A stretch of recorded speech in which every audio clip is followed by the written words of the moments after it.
All right, good. Let's switch here. Good morning, afternoon, evening, everyone. Two Geeks Talking is an entertainment industry interview show where we interview the creative people from the comic, film, TV, movie, and video game industry. And of course, I'm your host, Kurt Sasso. And we are on our fourth interview of our 42 interview challenge for the next 6 weeks. So you'll get tired of hearing that, but I won't get tired of saying it. So suck it up and listen to this great interview or watch this interview, either way. But we are joined by a fellow podcaster, a fellow comic creator, a person that has wonderful opinions, and I'm sure we'll talk about all of that as well. We are joined today by Nick Arbanbright.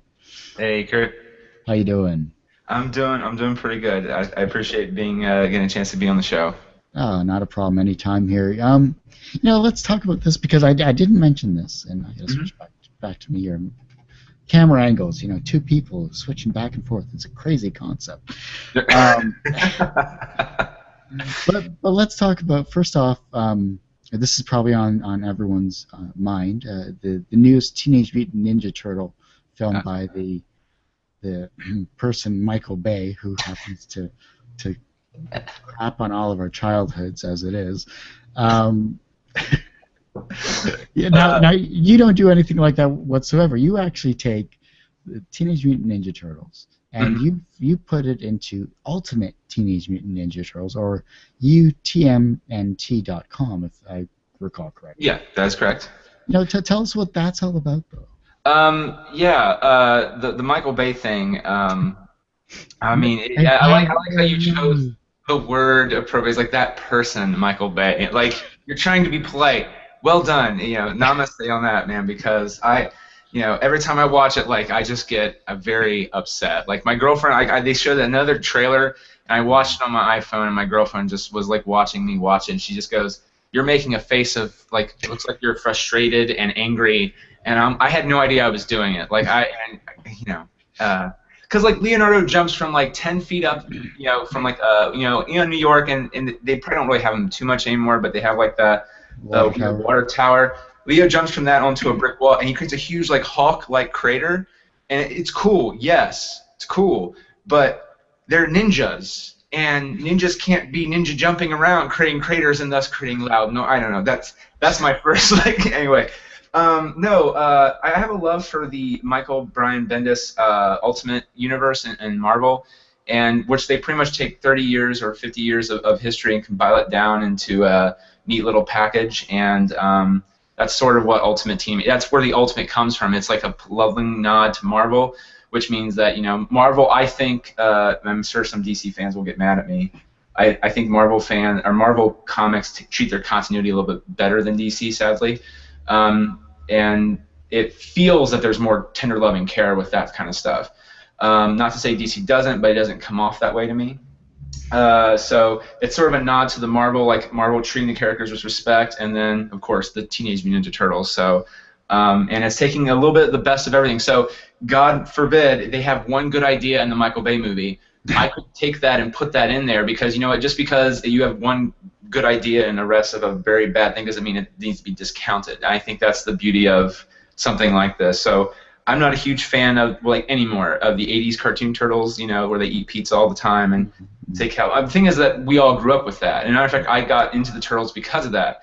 But at the end of the day, I like the ones that are, they're like normal teenagers, and I don't know. Well, I'm also an adult, so I like the adult stuff. So, and I guess that part is but the thing is, people love that stuff. So you find ways to put Bebop, Rocksteady, and all that stuff in there. So it's take a little bit of everything and make it into an awesome stew. The sad thing about this Michael Bay film that's going to occur is the amount of money that he's going to make on it. You figure he could do the special effects to actually give them proper noses. Oh my God, even worse. The thing is, they could probably still fix that. I mean, granted, there'd be 30 people working overtime, over 80 hours a week doing it, but they could probably fix it. And look, I never noticed before, like, my girlfriend has a turtle, so when I started hanging out with her, I was like, oh my God, turtles have, like, nostrils. That's cool for a real turtle. Like, I just, not when you're doing Teenage Mutant Ninja Turtles. You just don't add the noses. So. Oh gosh. Well, let's talk about you have with Ultimate Teenage Mutant Ninja Turtles. Obviously, we did a great write up by our Yeah, my intern Sarah. She's a journalist at the local university I'm at, and she's she's really good. she did a great job on the interview. And what were your thoughts when you first got the questions from her there? There, that's a good question. It was really nice because I mean she was really thorough.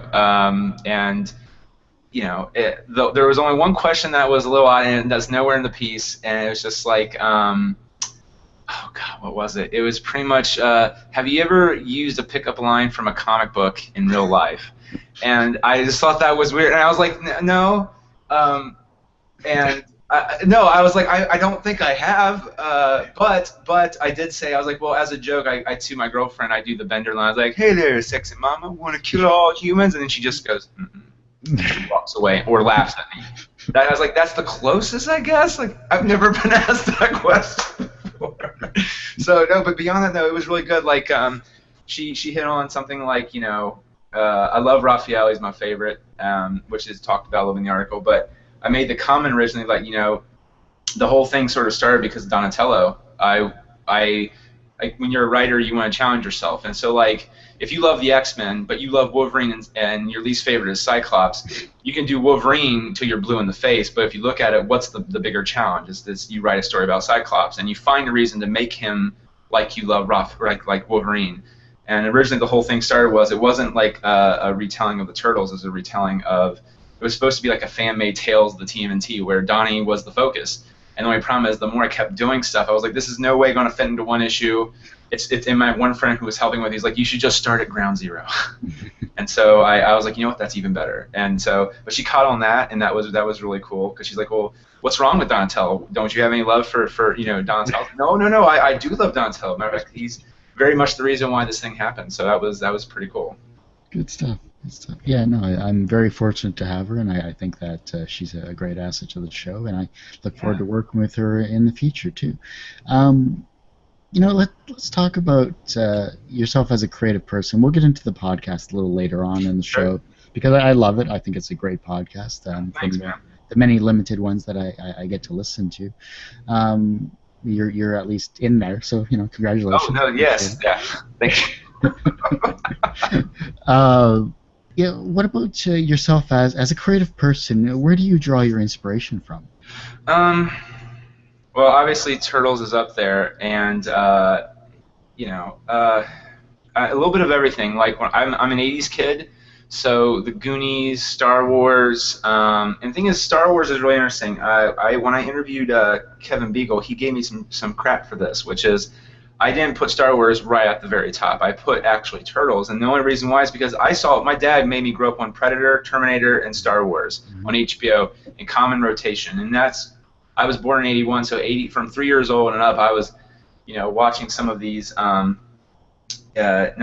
my dad's not a bad parent to throw it out there. He would only show me the end of Predator and Terminator, which would still scare the bejesus out of me, but it wasn't. I wouldn't see all the horrible, horrible bits. I would just see the end, and it wasn't too bad. But I mean, it made me fall in love with Muppets, puppets, special effects and stuff. I remember my dad hunted down the making of Thriller that aired on MTV, which is like a 3-hour thing, which ends with the video being aired, and I thought that was so cool. So I grew up on a little bit of everything, and then so Star Wars, I watched Star Wars all the time, but I didn't love it until, of course, Turtles is a huge inspiration because when I found the Eastman and Laird books, and like they have one whole issue where it takes place in a cantina, which is not Star Wars, I then was like, oh my God, Star Wars like inspires people, and then I started looking into it, like what the hero's journey. I learned about the writing process, and Spielberg is another huge influence. I saw Jaws, I think when I was 5 or 6, and even though it scared the crap out of me, it really, I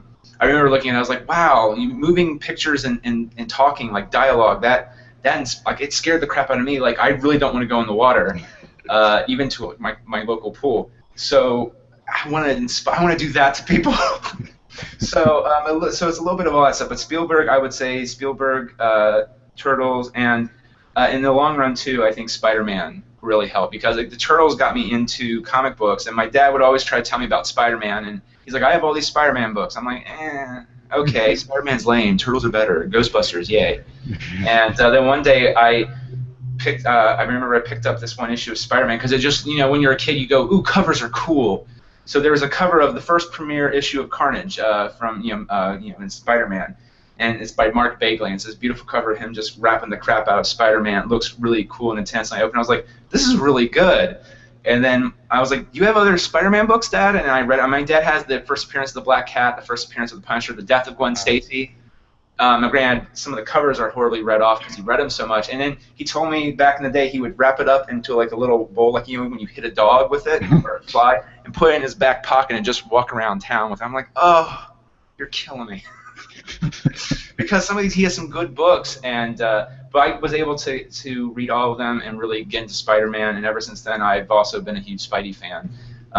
Comedy-wise, I've also been inspired by Python and Kevin Smith. Can never go wrong with the Pythons. And when I was also growing up, Animaniacs, that whole group, Paul Rudd, Freakazoid, are huge influences to me. So I flip it all over the map. But I would say, yeah, all that stuff is pretty high up there. That influences me. And still to this day, like anytime I do a bit on the podcast, or the Christmas episode, we have like sketches and stuff.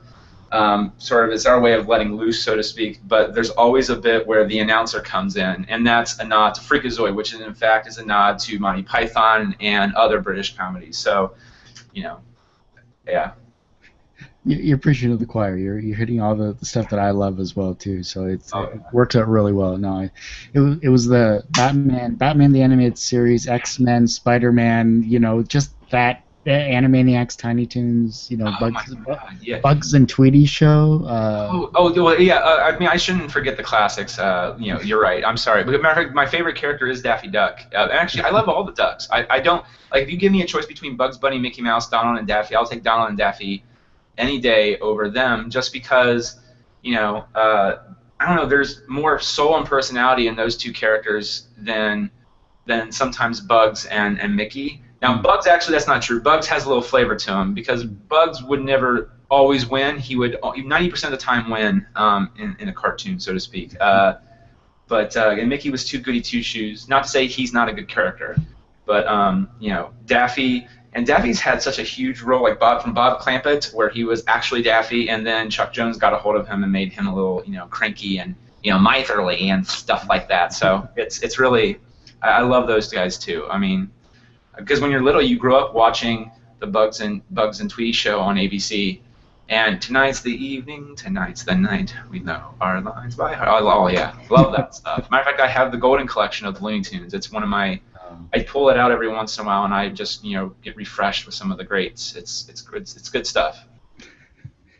It's funny. I think I saw the Golden Collection available on Amazon for like $50 with free shipping too. Was that the Blu-ray version, or is that the? I think it was the Blu-ray version. Oh man, see, I got the normal DVD collection because the Warner Bros. I follow CartoonBrew.com, and I used to. It's Ahmed's a little bit more one-sided. I liked Jerry. They sort of balance each other out. Jerry Beck, but Jerry is a cartoon historian, and he would talk about how he's pressuring Warner Brothers for releases in Blu-ray, and they're being very coy about it. And then finally someone told him, no, they're not doing it. And then so DVDs were on sale, like the entire collection. I bought it, and then like a month or two later they announced the Blu-rays. I was like, double dipping, you curse me again. But I still have them, so I can't really complain that much. But as a geek, though, you always want that crisp, perfect quality of the whatever the next thing is. So if it's Blu-ray, compared to Blu-ray, and you have that, you always want the Blu-ray over the it'll always be like that too.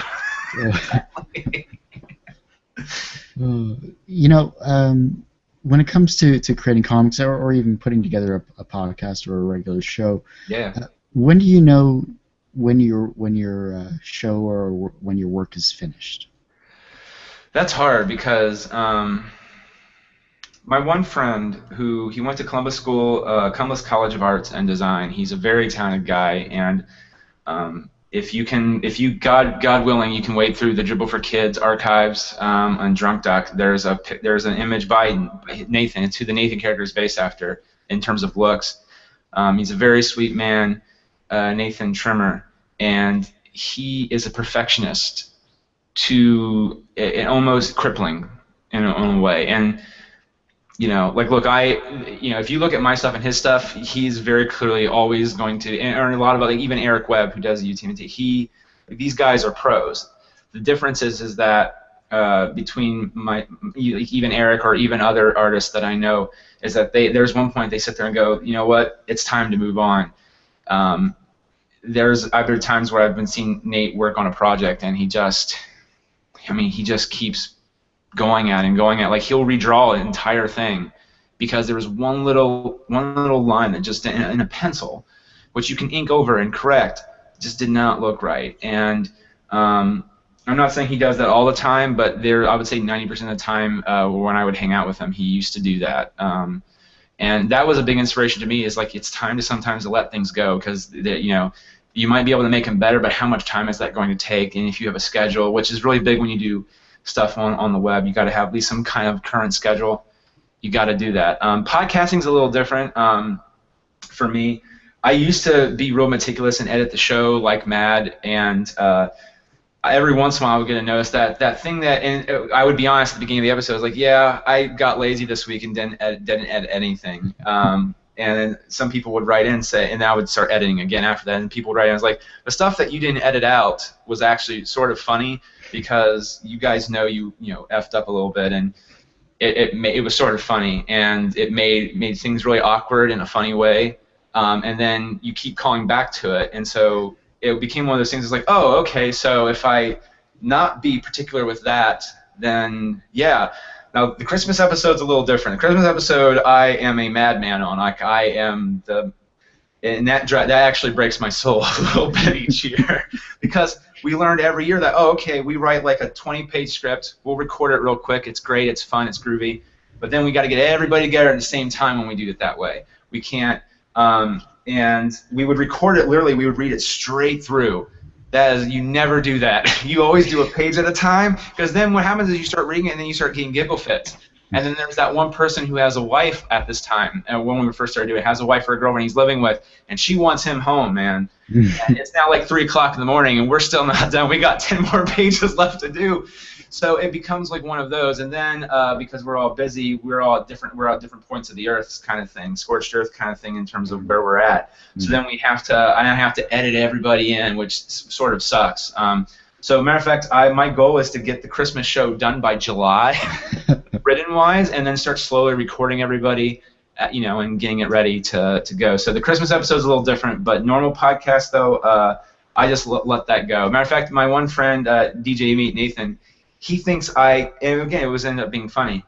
He was sitting there, he's like, you're going to edit that out, right? Because that was bad. You get 3, 2, 1, go. And he would just keep going, and I would never take it out, because people thought that was hysterical, and I did too. So, and now he knows that it's really funny. He never listens to our own show, so he would never know, except if we didn't tell him, hey, Nick does this to you, and now he knows it a little bit. So then he just goes, oh yeah, 3. He does it on purpose now. So it makes the joke keep going. So it's sort of fun to do that. But yeah, it sometimes can be hard knowing when to let it go. So, yeah. I thought you were going to start singing the song from Frozen, Let It Go. Let it go. Oh my god, yeah, you know what? I should have done that. Picked up on my own key there. Let it go, let it go. I don't care. Sorry, yeah. Here's the musical introduction by Nick. The musical part of the program is sadly performed by Nick Arbanbright.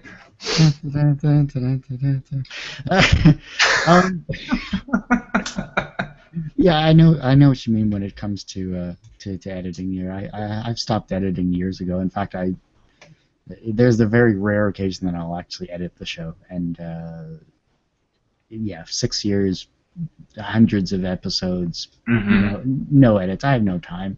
Do you levelize any of your audio? Because that is probably the only thing that's closest to editing that I do. But beyond that, I don't do any other editing. When I was doing strictly audio, yes, I would go through and I would actually amp up my volume, because my volume is fairly low, just because of my voice, and so I would pump that up and I would clear off all the noise type thing. But because I'm doing video now, it's whatever the compression is, so I don't get a chance to really do it. And the audio sounds okay. It's not spectacular, but you know, it does its job. And you know, I'm happy with the people like the interviews, and I extract the audio and I put it up on for the iTunes. That's sweet. Yeah. Let's talk about yourself here, because you've been doing the good, the bad, and the geeky for a good number of years. Oh yeah, long time. It feels longer. I think it's close to 10 years, or it might even be a little past 10 years. No, it's not past 10 years. 2004, 2005. We're coming up on it. I love the show dearly, and there's always this thing, and maybe you can relate to it, where you feel like you constantly got to reinvent yourself, because one of the things that sort of, well, it's one of these weird things that you sometimes, when you put it out on the internet and at first you don't get anything, and then you start getting responses to stuff, and then you start getting very self-conscious a little bit of what are you doing, how are you doing it.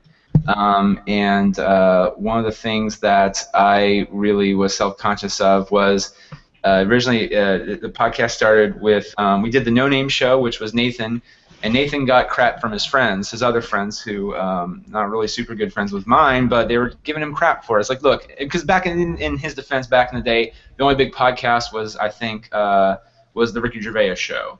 They were still just starting to become like the new, it was sort of like a new media that no one, and they were giving him crap for it, and so he stopped doing it. My one friend Jimmy would fill in for him, and then we realized that the show wasn't about other news stories. It was about movies and television and other geek stuff, so we renamed it The Good, the Bad, and the Geeky. And then Nathan was like, well, that was fun. I liked doing it. Well, then why did you quit? Come on back over. And then our other friend John was doing it too. And then you want to keep things that are interesting for them as well, but also interesting to you, and then also to the listeners. And sometimes, though, you feel like you got to reinvent the wheel, even sometimes you don't. So that can get in the back of your skull sometimes too. Like we haven't had John on the show in a while, just because he's married, has a kid, and it's hard to work him into the schedule, or work us into his schedule, so to speak. So there's always ways to try to include him in there, or keep that in the back of the mind, and then Nathan and Jimmy have very different schedules, so it's really hard for us to do a show all together, which sometimes those are the very best episodes we have. So there's that question of, well, do I just move Nathan to maybe doing the No Name show again with me and somebody else, and have just Jimmy and I do that? But then someone wrote me the other day, is like, Nathan has no idea anything about anything geeky. You do, and it's fun because he takes it as torture, and then he starts talking about something else you don't know anything about, so then it's like torture to you, and it's funny. And I'm like, okay, that's validation, you know? And you're like, okay, I'm not doing something horrible.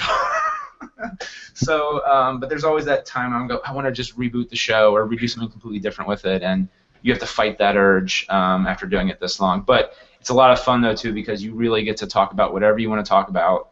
And when I went to broadcasting school to be a radio host, there's no limits on what you can talk about. It's very freeing.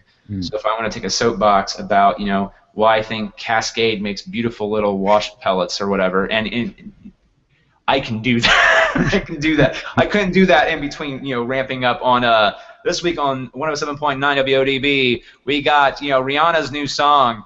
Oh, and by the way, I don't like Cascade. Here's Rihanna on 107.9. You can't do that.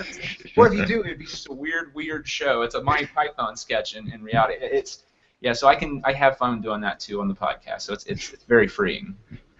I don't think I've ever. The only time I've quote unquote reinvented myself was when I changed the titles of the show itself. No, yeah. Yeah, because it went from Two Geeks Talking about webcomics to Two Geeks Talking, right? Yeah, and then it went to TGT Media, and now it's gone to. It went to two. It was two TGT webcomics. Then it was Two Guys Talking. Then it was TGT Media. Then it was Two Geeks Talking. But that's cool though, man, because you're finding. This is the other thing too, is that when honestly, this is really true with anything, not just on my example. I'm going to use webcomics. So, Dribble for Kids. Like for me, The Good, the Bad, and the Geeky has been way more streamlined. It's been sort of the same for the most part. It's just the hosts have sort of been different. Beyond that, the point of the show has been the same. But Dribble for Kids, I just wanted to do a funny webcomic, and like a lot of people did, they ripped off Control Delete and Penny Arcade. I openly did that because you're mimicking success. Mm-hmm. And then when you go, oh my God, I actually have a story I want to tell with these characters now, and then you try to redo it right in the middle of it, like you're completely changing gears. The art changes because you become better, and then you want to change it again and again, and it's one of those. So if you go, I'm not saying your first few shows are actually, because that's actually quite contrary. Your first few shows were really good, but in my case, I really couldn't draw that well. And I had no idea. I had an idea of how to tell a story, but not write it in dialogue form, into comic form, even though I was reading it for a while, because I never really put much thought into it. I just did it, and it's not great. It's hard to get through the first like 50 comics of Dribble for Kids. But again, if you look at it, I would never take that back. I would never change that, because if not, I would probably have no idea how to lay out a panel. And even if I give it to somebody else, like with TMNT, I would have no idea how to lay that out. And then I started looking at the art form as a whole too, and studying it. Like, oh, I see how they did that. It's really great. So every experience you have with anything, even from the podcast, like when I'm talking about the Christmas show, we learned not to do 10 page or do 20 pages recorded right in a row. You record a page at a time, and then edit the weird silences out in between each page, and then it'll flow better. And also, everyone gets the laughs out in between the pages, and it doesn't go too far. So you learn with each little mistake you make, good or bad. And I love that about the process, the creative process too, is that sometimes you're not going to do great with something, or maybe say everyone else loves it, but you look at it and go, oh, I don't like that at all. Here's how I could change it now, and then it's chicken soup for the creative soul. So. Oh, good stuff. Yeah, no, it's I don't know. For me, I don't listen to my past episodes, only because I cringe at the audio, the technology. It's the hindsight's 2020 type thing, and sure, we had some amazing guests. No argument there. For the first 60 episodes and then beyond, but it just, if I had the technology I have now compared to back then, I think I would get more of a better feel for it overall too. So. Right, but the great thing is too, possibly of course, is that the stuff that you have now you got because for whatever reason, maybe you listen to a clip of it and go, you know what, I want to improve my audio from what I already have now. How do I do that? And so you start looking into different, or maybe you had something that you thought in a review when you first started that, oh, this is the stuff I need, and then you realize by trial by error, now this is the stuff I really need. So it proves it served its purpose no matter what. You know what I mean? And that's sort of cool, because I think sometimes in life it doesn't always feel like that, and butterfly effect. You know what I mean? Definitely, yeah. And one sneeze and you can wipe out dinosaurs. Go figure. Right. Or in Homer's case, donuts, and that's not cool. Ooh, no, very bad. Very. By the way, random plug for my favorite love of donuts: Tim Hortons, baked. Oh crap! What is it called? They have weird names for their donuts to me, like a vanilla cream pie. Well, vanilla cream is a vanilla cream, but it's a cake donut with chocolate, old-fashioned chocolate dip. Yes, there it is. Really, you like that one? I love it. It's so generically, and it's old-fashioned plain chocolate on it. I don't know why. I can eat that, and vanilla cream. I love that too. Well, some of them don't carry here in the States. They don't carry the blueberry cake donut with its glaze, and that is But like some people tell me, like in New York, they're like, we have tons of those. We can't. Matter of fact, no one buys them. I'm like, setting a tear. It's like the Seinfeld episode with the bottom of the muffin. If you don't want them, I'll gladly. I prefer the muffin top, but I'll gladly take the muffin bottom or whatever. Did they ever say what the bottom of those were called? No, they never. I don't remember that. They still haven't given a good name to those. But the bottom of the muffin is also good. Just it has feelings too. Now that we're talking about it, reminding me of a friend of mine that ate muffins, and she would only eat the bottom first, and then leave the top. And I'm like, the top's good, but I get full if I just eat the bottom. I'm okay, but when I eat the top, I get full.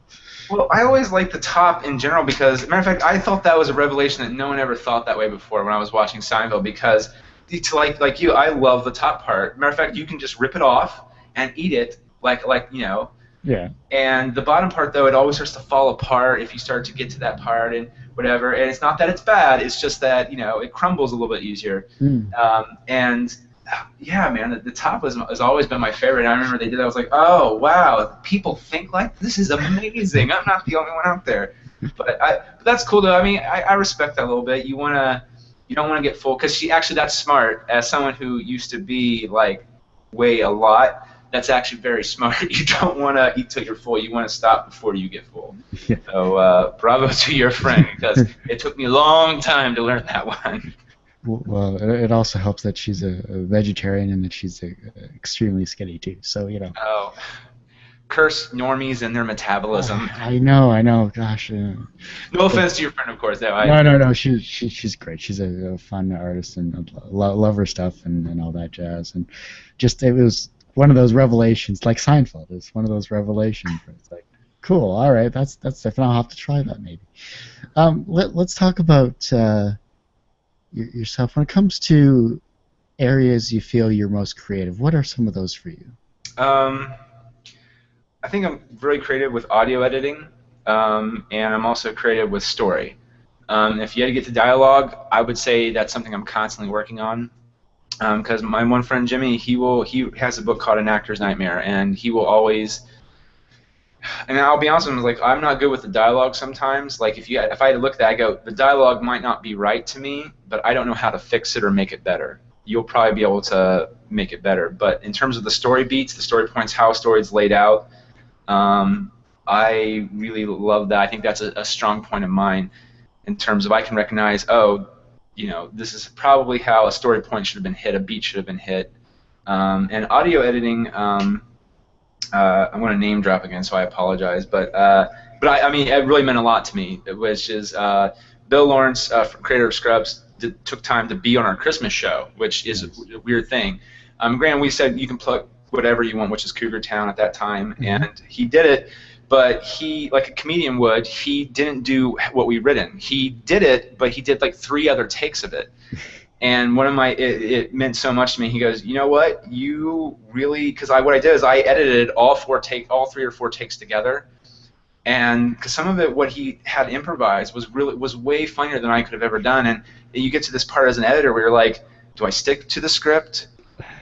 Or do I add it? Because sometimes they would have completely taken everything off book, and we had to rewrite some of our stuff a bit. But I would have told, because we recorded it separately.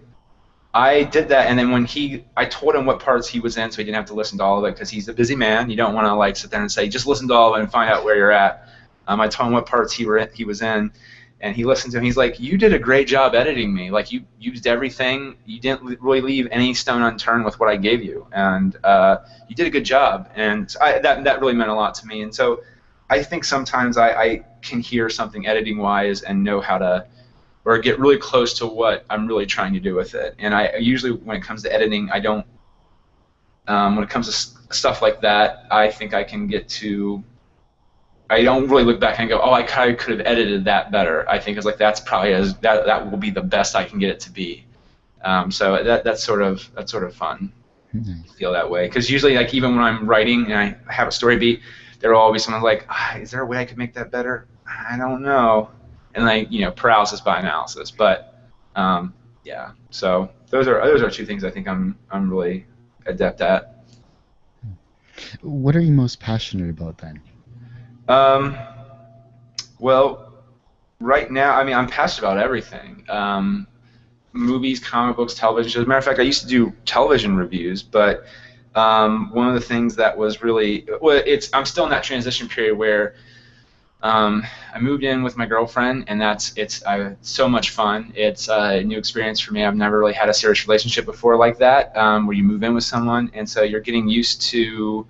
It's a schedule thing. You have to get used to. Like, matter of fact, we're on different schedules. So I work 1 to 10, and she's a teacher, so she works in the day, and so I have to learn time management better. Is really what it is. Because before, I would just hang out with my friends in my schedule, or even with her when we started dating, in my schedule to the most part, and then I would find ways to work around the stuff I want to do. And now it's just like I have to look and go, oh my, how am I going to watch 4 hours worth of TV shows, spend quality time with the girlfriend, also do laundry, do this, do that. It's very like eye-opening, and so some things had to take a seat on the back burner, which was the television review stuff, because now there's this other thing too where your significant other wants to watch that show with you, and you have to. And if she doesn't have time to watch it, that means you really don't have time to watch it. And we've talked about this. I mean, she's so supportive of me though. So God love her. Matter of fact, she's tried really hard to learn some of the superhero stuff. And granted, she likes that stuff too. But like, matter of fact, last night we watched yesterday's episode of Ninja Turtles because we record this on a Monday. So Sunday we watched Sunday's Turtle episode, and she watched it with me, and she's like, "That's Slash, right? Okay, who's that guy? That's a new trailer. I didn't see that episode. No, you didn't." And she would comment. She has my same thoughts. You know what I mean? It's really cool that she's sharing some of that with me, and I love her dearly for it, because not a lot of other girls dig that stuff. Like, she's willing to give Star Wars a try. Well, that's good. No, right. And usually that in Monty Python, if you say that to a girl, they're like, "Oh, really? No, I don't want to. No." You know, so God love her. She's going to give it a try. Matter of fact, she's not looking forward to Godzilla, and her big thing is, because we're seeing that Thursday night, and her big thing is like, this is love, because I'm seeing Godzilla and it does not look good. I was like, yes, but you said that about Pacific Rim, and you loved Pacific Rim. So she's really cool, and so when I told her, I was like, look, I want to get back in television writing, but our schedules is really weird. How do we work that out? She's like, well, you just need to let me know what you're doing, and how can I help you do that, and I will help you do it. I just, and I mean, not a lot of people do that. It's a little bit more about me, and it goes vice versa for her too. It's not always about me, even though I am egotistical. I dare to say. Yeah, she's been really great and supportive. So I mean, that's a lot of fun. But there's always that you have to adjust your schedule. So I'm not used to that yet. But in time. Oh no, yeah, in time, yeah. So it's just one of those things you just got to adjust to, and as you said, in time. But I'm looking forward to when I finally got everything worked out in that regard, and then I'll be able to do everything. Like Michael Bay, except for, unlike Michael Bay, I won't destroy childhoods. Bring it around full circle. You say that now, but I'm sure Michael Bay had the same thoughts. No, he just saw the money signs. No, he's like, I like explosions, and we can create some cool explosions with giant robots, and now we can create cool explosions with giant 8-foot-tall Ninja Turtles, and we can just throw them into a Hummer, and it'll go boom, and that's cool. And we'll also have the scantily clad women, because Megan Fox is on my payroll. Okay, you know what was really funny about Transformers 3 and Megan Fox is that, and I was one of these people. The first two movies, Megan Fox, God love her. I'm sure she's a very polite person, very great person, and she is great to fans, I hear. Oh yeah. Not the greatest actress in the world. Neither Shia LaBeouf though. So. Right. So like, not the greatest. But then the third movie came out, and then she's not in it, and they have a girl who's worse than Megan Fox is. Looks well. I don't know. I thought her best part of that movie is the opening shot when you just trailed her butt up the stairways, and then she starts to talk and go, "Ooh, we miss Megan Fox a little bit here." Like, I mean, she's not Megan Fox. In comparison, I thought Megan Fox was like Glenn Close compared to the blonde chick, and it was yeah. But that's me though. I mean, sometimes you gotta be. It's okay to have Megan Fox. Not always though. Not always. And the question goes, she shouldn't have been cast in the first Transformers in the first place, but she looked really good standing over a bike, and that's really what it was about. Yes, yeah. So that was the advertisement and the PR placement and all that stuff. So. No, yes, like every time you looked around, it wasn't, it was the kid from Even Stevens, or it was the Transformers and hot girl standing over a bike going vroom vroom. Oh gosh. Well, this might tie into this next question though. It's just sorry. What do you fear the most? What do I fear the Michael Bay? Exactly. That's what I say. I'm like, no. This is really okay. Carte blanche honesty is I fear death, and this is really weird, but it's like that joke in When Harry Met Sally. You read the end of the book to find out how it's going to end, and you just wonder about that kind of stuff. Like, the older I get, the more morbid I get in that, in terms of I wonder what it's all about. I wonder the big questions, as Soul Pancake would say to us online. What are the answers to life's big questions? Well, Rainn Wilson from The Office, I don't know, but I'm always intrigued to find. Well, that got serious and then went a weird Office turn, but no, I don't know. I've always, that stuff scares the crap out of me a little bit because I don't know. Like, I feel we all are. There's how many millions of people on this planet? We're all looking to make our mark, kind of thing. And it's one of the things that's like, right. What will my mark make on the not even just creatively? Like, what mark will I make on the people I know and that I love? Will I mean anything at the end of the day in the long term? Like, well, 10 years from now, well, if I died tomorrow, 10 years from now, will people be talking about me in a good way, or will I be some kind of jerk that people don't talk? I mean, I don't think I'm a jerk, but you know what I mean? It's one stuff like that, and that's really morbid. I brought this whole thing down, and yeah, but happy stuff, I fear. Michael Bay. And the BMV, don't like the BMV, it scares me. But I think it scares everybody. I don't like sometimes speeding in a car on a freeway scares me because you don't never know when a cop's going to be there. No, other stuff though, I feel like creatively, what I fear, not making some. Well, I guess it's sort of the same question. Is like, am I making something that people dig? Granted, you always want to do something for yourself. That's something I've learned because when I did Dribble for Kids, like everybody else, I was like, I'm going to do a hit web comic and I'm going to rip off PVB, Penny Arcade, and Control Delete, and everyone will love me. And it's like, no, your art sucks and you don't know how to write a comic strip. Oh, okay, yeah, okay. And then you start doing it and you go, you know what? I don't want to do that anymore. I just want to tell a story. And if people come along for the ride, even better. But there's still that question of, will any of that stuff matter? So I guess in general the answer to everything is relevancy, which I don't know. That's and we were having a good conversation, and I just brought that crap down just to a weird level. Well, when you start talking about death and then taxes, well, no, you didn't mention taxes, but I'm sure that was in there. But Well, yeah, death and taxes, yes. Well, the only thing is, every time I think about taxes now, I think of that song by the Beatles, Taxman. Yeah. Oh, I'm the tax man. And then I feel a little bit happy because I think about the Beatles, and then I go, oh wait, taxes, and I'm right. But it's just like a vicious cycle that never ends. And actually, though, I do fear the day. That's actually a good point. I do fear the day when I start, because at least here the tax thing is, if you make so much money for whatever your creative endeavors are that are side projects or hobbies, I think it's like it was $600, it was $500, but they moved it up to $600. They keep moving it up like $100. You have to claim it or pay taxes on it here. So I've not feared that yet, but I'm waiting the day when that's going to happen. I'm like, damn, I got to pay taxes on that. I mean, I had to pay other taxes. I'm not a tax deserter, but like it's like, darn it, because I do claim it. It's just that they're like, oh, we don't worry about that right now, kind of thing. So it's like, whew, oh shucks, but. Oh gosh. Well, when it comes down to it, you've done a lot of many successful projects. Thanks. You have a successful show. TMNT is very well done. You've had other projects as well, so you're very successful professionally. But do you consider yourself personally successful? That's a great question. Sometimes no. Self-doubt always creeps in there. I'm one of those people that loves to be moved by something, and then when I do, it sort of becomes my mantra. And I'm going to try to quote this, and if I F it up, I apologize. But there's a great line in Jerry Maguire. I love Cameron Crowe. He gets me on some kind of weird level, and I'm sure a lot of other people too. But the whole quote of Jerry Maguire, where the great agent Dickie Fox. Every morning I wake up and clap my hands and I go, it is a great day to be alive.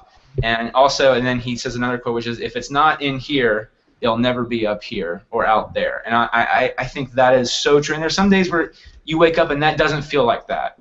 And so you have to find a way to do that. Like right now, the thing that I do to live and sustain life in terms of job-wise is not my favorite thing right now. In my normal 9-to-5 gig, it's not my favorite. I was doing something where I thought I was successful, I thought, doing well, and people, it was a really fun thing. And then things started to change a bit, and yeah, no one likes change, but it was like it didn't seem to get better and better. It didn't change for the worse, it didn't get better. It just kept getting worse and worse. And so when it comes to that, sometimes I feel unsuccessful, and that can impact my mood for the day. So like, and then something will happen, like I'll get an email from Eric with pencils or Nathan will say, hey, I'm going to be able to do the podcast now. I'm like, and then my whole day just shifts around. But I try to live by that.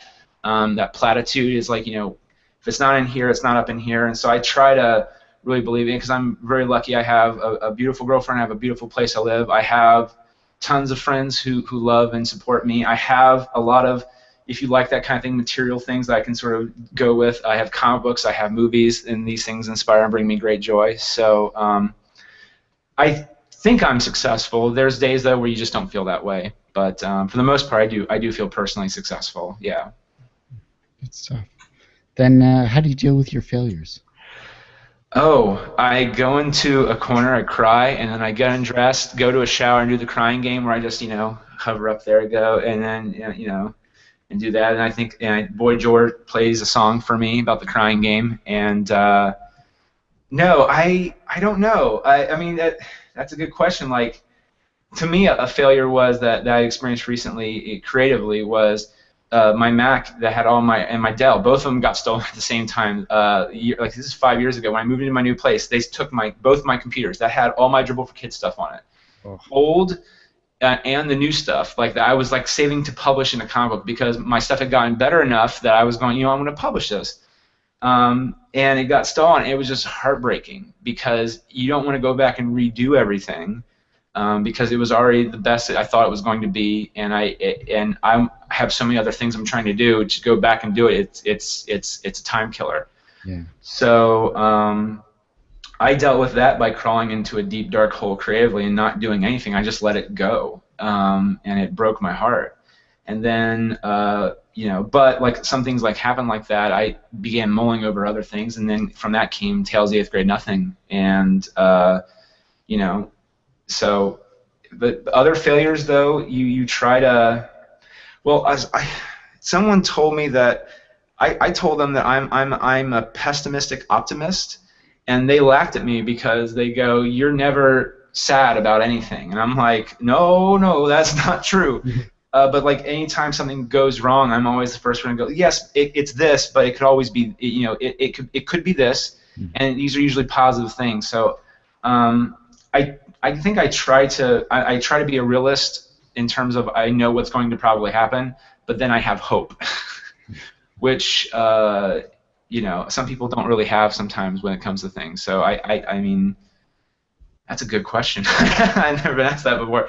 So I feel like are you going to ask me now what my next question would be? Is like, what do I say in heaven? What's my favorite curse word? Because I'm very excited now. I'm kidding. No. Well, I mean, that was a good question. I never really thought about that before, so to speak. So that was I still don't really know if I'm answering it or not. So that's how you ask a good question, my friend.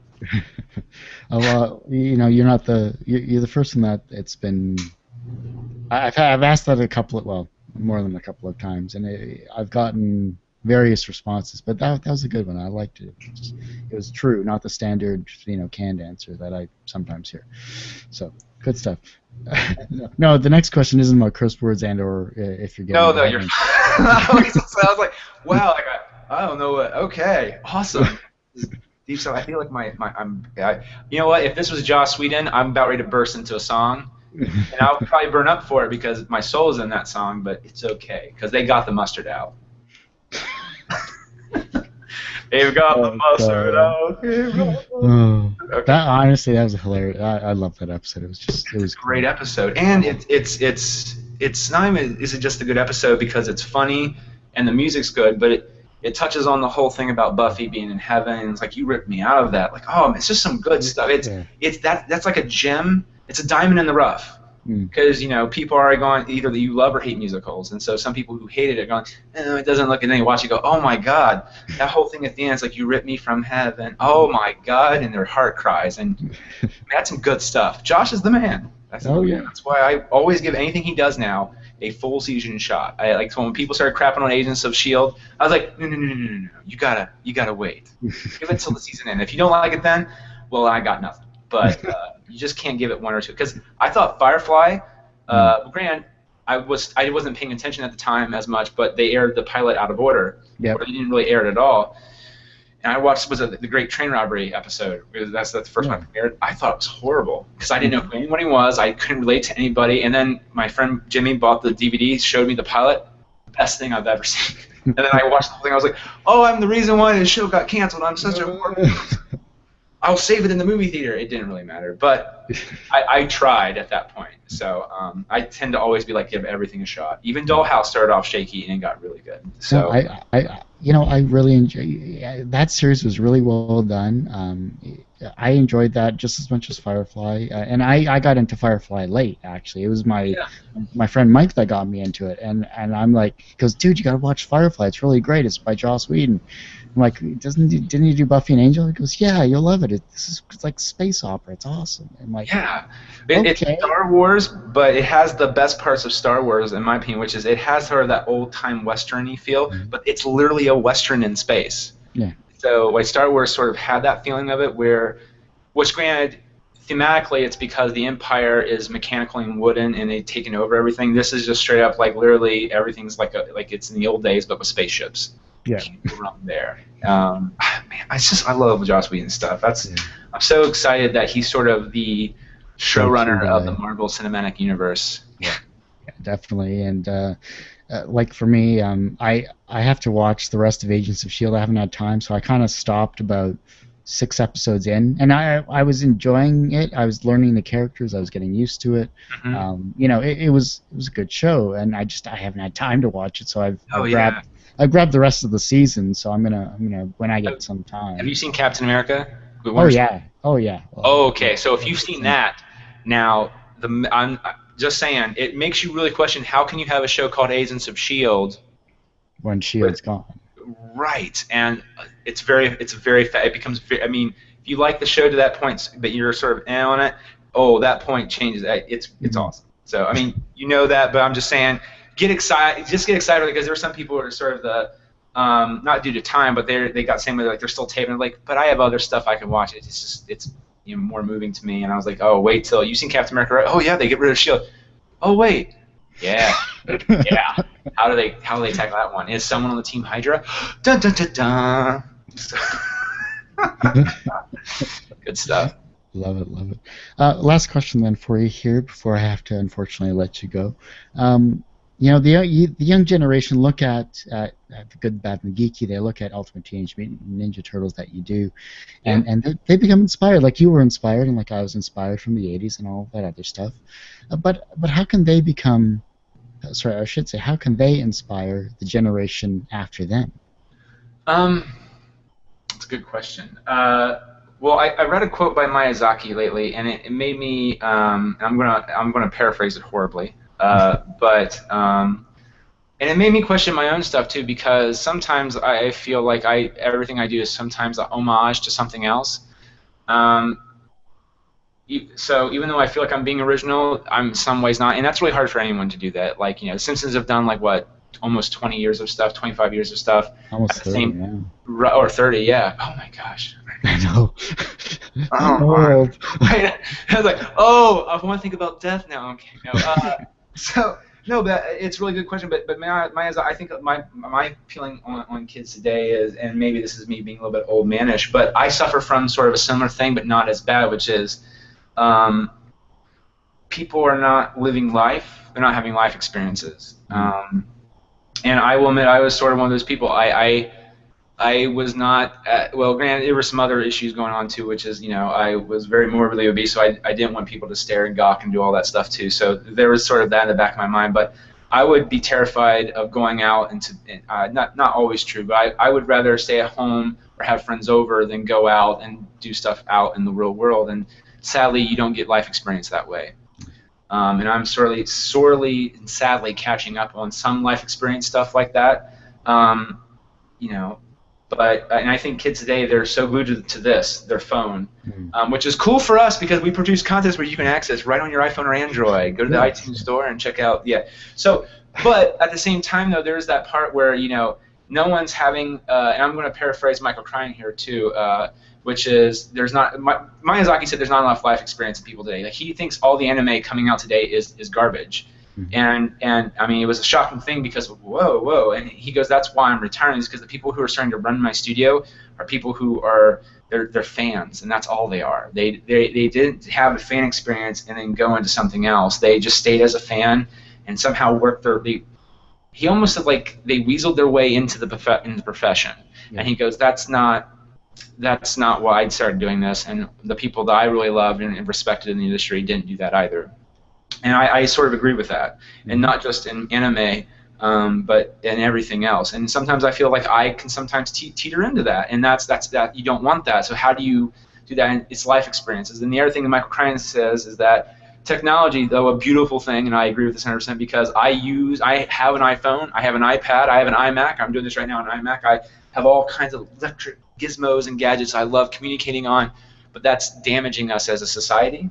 And I will admit, like when I'm growing up, I love the invention of the text message, because even though my job, my real normal 9-to-5 job, is talking on a phone, right now this is different because I can see you, Kurt, and you can see me, and so I can see vocal recognition and eye recognition. I like that. I like the human interaction, but I hate talking on the phone. Yeah.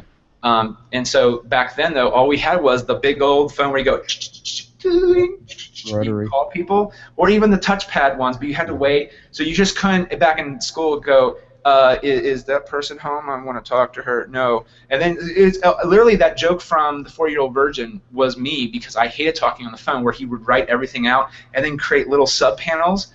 This is talking to my friends, not just girls, because I couldn't tell what their facial recognition was like. That would just bother me to some great level. And so text messaging, one of the best things ever, because I don't have to worry about that. I can finally tune my message just right and then send it to my friend, and they could, maybe they don't feel the same way, but maybe they could. Maybe it might take them 5 minutes, but they have equally perfectly fine-tuned text message.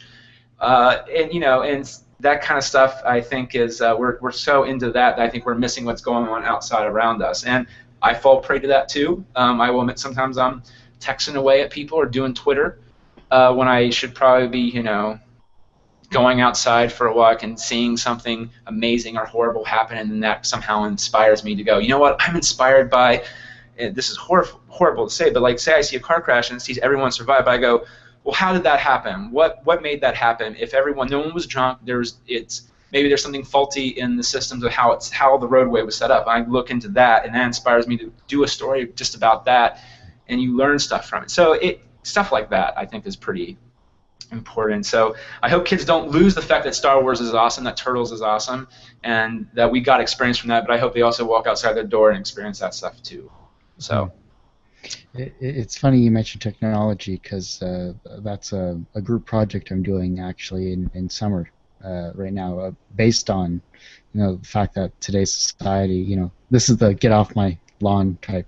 Oh aspect, yeah. Where they're glued to technology, and if you haven't seen this, you really should, because you hit up on some really great points, which I may borrow for my group project. Dude, please do. I mean, matter of fact, Miyazaki. If I can find the article from Miyazaki, because it's recent. I've seen that actually. Oh yeah. He basically paraphrased it as the industry is full of otaku. Yes. That's what it boiled down to. But what you should look up is, ironically, I just named it on YouTube. Look up on YouTube, or it's called Look Up. Oh, it's called Look Up. Okay. Yeah, and it's a great video. It's very profound. It's about 4 minutes, 5 minutes in total. It's really well done, and it hits on the key points about technology in today's society. It's really well done. You should just look at it. Well, I have one friend where, and Grant, he's our age. We went to a midnight showing of Raiders of the Lost Ark, and that's when I started realizing he did this all the time. Is literally, we took a picture of everybody, because like, hey, we're at the Raiders premiere in Ohio Theater. This is really cool. Picture. Get to him. He's literally, and I started realizing he does that all the time, and so literally his picture is as of him doing this and sort of looking up at the camera, because he was so ingrained to his phone. Now, Grant, he has bad eyesight too, so I try to give him the benefit of the doubt on that, but no, he does that, and I mean, it's affecting people who are from our generation too, where they need to look up. But yeah, I'll look that up. I actually wrote that down on YouTube. Look up 4 to 5 minutes. I'm gonna probably watch that here. Yeah. If I can find the link, I'll send it your way too. Yeah, man, I love this stuff. Was it originally from a TED Talk, or was it like a short film kind of thing? Or no, short film. It was something that just popped up about a week or two ago, roughly, and it was just it's interesting to read the comments as well, too. So if you the sad thing is about the internet is people get defensive because they feel their way of life is under attack. And you know what? I'm sure that if I watch that and I feel like it's attacking me, there's for a second my first initial emotional responses, and this is why I relate to Raphael a lot, is because it would be like, rah, rah, rah, rah, rah, rah. And now I think about it for a bit, it's like the Miyazaki quote. Like, I felt like, oh my God, he's talking about me, even though he's never met me in his entire life. And I was like, oh wait, well maybe it's because I do that, and maybe I need to find more ways to be creative and not be the fan that he's talking about, and be a fan but also have a life experience and have that be my creative ambition. So I learned from that, and so I'm sure if I watch that I'll probably go, oh, I feel dirty inside. And I'm like, oh, it's because I am a little bit dirty inside. I need to be cleansed a little bit, and maybe do what they're saying. So I love that stuff though. I love stuff that makes you think and pushes some buttons because it's true. And good stuff. Yeah. Well, yeah, I hate to say it, but that ends this episode of Two Geeks Talking, episode 200 or 360. One of these days I'm going to go through every single video interview I've done and every single audio interview I've done, and I've actually numbered them properly, so I have an actual count. Oh my! So, like, what number do you what? Call it right now. What number? You can play a game with yourself. What number do you think you are actually on? For me, I think I'm in the 600s. Dude, that's impressive. That's 600 people that you've talked to. That's amazing. I'm blown away by that because, and I have a lot of respect for you doing the 42. Was it 42 interviews in 42 days, or was it? 42 interviews in 6 weeks. 6 weeks. That's. Whew. It's hard enough to get like 1 or 2 people together to record an episode, and on top of that, now you got to get other people involved. Now, granted, it's easier because it's just you and me, but in terms of you being the host, but that's still hard, man. Yeah. Mad love and respect, because I remember at one point I was going to do this full-on blitz of trying to get people to do GVG, and people I had contacts I was going to try, and it broke my brain after a day trying to finagle someone in, because then they had a cancellation because they had a conference call, then they had a shooting date, and they had something new pop up, and oy. So God love you, man. That's mad respect right there. Well, I got a spreadsheet going on here, so that's the only way I'm keeping sane and organized. So go figure. Isn't that the horrible thing? If you were never organized and you do anything creatively, at some point you do have to go, okay, I think I need a spreadsheet. This shit is getting real. And then you look at it and you go, I need another spreadsheet. Why haven't I color-coded the first spreadsheet? What am I doing? Right. Oh, man. Yeah, so true. Truer words, my friend. Truer words. Good times. Well, it's been a wonderful time, Nick. I really appreciate it. I got to get you back on the show tomorrow.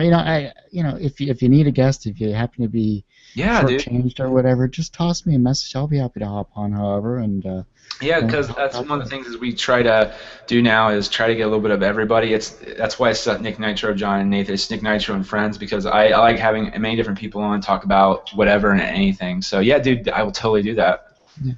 Well, I'd love to have you on as a co-host too, if you don't mind. And because I have a couple of comic people actually that you might be interested in talking with too. So. Oh yeah, I love the art form, man. Like I'm learning new things every day. Like one of the things Dan Slott from Amazing Spider-Man wrote about was, which I never knew, was in every issue, because for those like me who read every issue of Spider-Man, that's great. But for people who pick it up for the first time, within the first 7 pages, you have to introduce every character that's going to be important to the story of that issue, and sort of also encapsulate what came before it and also what's happening now. And if you read a comic book all the time, and especially the same series, you don't pay attention to that. But then you start reading every issue, not just by him, but by other people, and go, oh, I see what you did there. So I'm fascinated by that stuff. So yeah, man, definitely. Awesome, good stuff. Well, that ends this episode of Two Geeks Talking, episode 362. I had to look at my notes there for a second. And, of course, this was Nick Arbanbright. You know what, man? You can just say Nick Nitro. It's all good. I like to at least mangle someone's name first and then make the changes afterwards. So that's what I did to Max Brooks. So what can I say? What did you call Max Brooks? Oh God, I called him Mark, Max, and Mel, and it was one of my second interviews of C2E2 2010, and it's online. You can see all my horrible, painful 8 minutes of talking with the guy, and it was just awkward. It was painful, awkward, and he covers his book and he goes, "Okay, you said 3 names. What's my name?" And you got 3 choices. I got Mark, Max, and Mel. I go, "It's Max." He goes, "Good. Okay, Arsenio, what did you want to talk to me about?" Oh man! And he started calling me Bob, Frank, Bill, Joe, whatever. Throughout the entire interview, he just gave me a different name. I was just like, well, but see, that's funny. I mean, I thought that was funny, but was he being like, was he having fun with it, or was he like trying? Was that his little jab back at you, unintentionally? That was his jab back at me, and I can understand, and looking back on it now, it was a stupid mistake. And then I looked him up, and he's the son of Mel Brooks, one of my idols. So I'm like, well, it makes sense why you called him Mel, right? Yeah, well, it was in my name. Well, I'm sure he was like, I'm my own person. I'm not my dad. No. It's like, God damn it, another Canadian saying my name wrong. Why are you getting this wrong? Yeah, and then Mel will come in and be like, oy vey. No. Son, what are you doing to me? I have my name. I'm in the industry for 30 years. What are you doing? Oh man. And that's my only Jewish impression that I'll ever do. Anyhow, we're running long here. So, sorry. So that's all right. So, well, listen, watch this on our YouTube channel, youtube.com/TGT Media. Listen to this on our iTunes. Of course, you can search Two Geeks Talking. And, of course, if you want to support us through Patreon, it's patreon.com/Two Geeks Talking. If you want to support us, you can support us every month for $1 if you want to do that. We have other avenues as well, too, and some amazing limited edition items that you can only get through our Patreon account as well. So thanks everyone for listening and watching, and tune in next episode when we talk with a web series and a local web series at that. We're going to talk to Joel D.K. Boyce, I should say, from the web series Cooked, which is a local Windsor, Essex County production. So look for his interview coming up next, and have a great day, everyone. And thanks again, Nick. No problem, man. Thank you.